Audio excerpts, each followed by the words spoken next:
បាទសួស្តីបងប្អូនដែលតែងតាមដានគ្រប់គ្រងនៅ page ខ្មែរស្វ័នភូមិថ្ងៃនេះខ្ញុំនឹងលើកយកពីរបៀប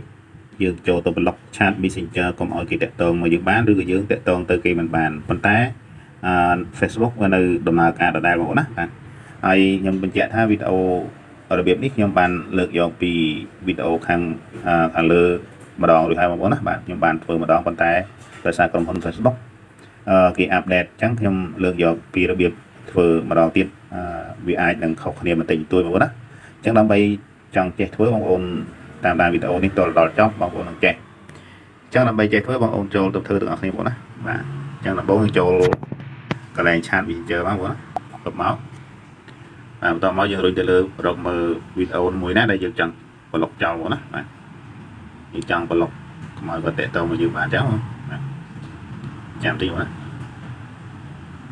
ឧទាហរណ៍ឥឡូវខ្ញុំលើកយកពីវីដេអូaccount messenger នេះមួយចុះ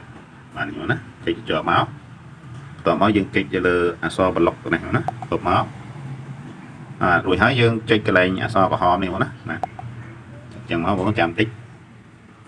បាទអូខេបងប្អូនណាបានជោគជ័យហើយអក្សរពីរនេះយើងបើសិនណាយើងមិនចង់ទុក account Facebook Messenger នៅលើអេក្រង់ទូរស័ព្ទយើងចុចពីក្រៅបងប្អូនណា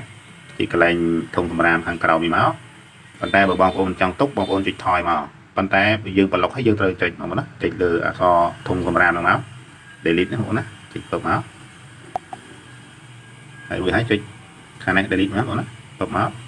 បាទវានឹងបាត់បងប្អូនណាបាទអញ្ចឹងរបៀបចូលទៅប្លុក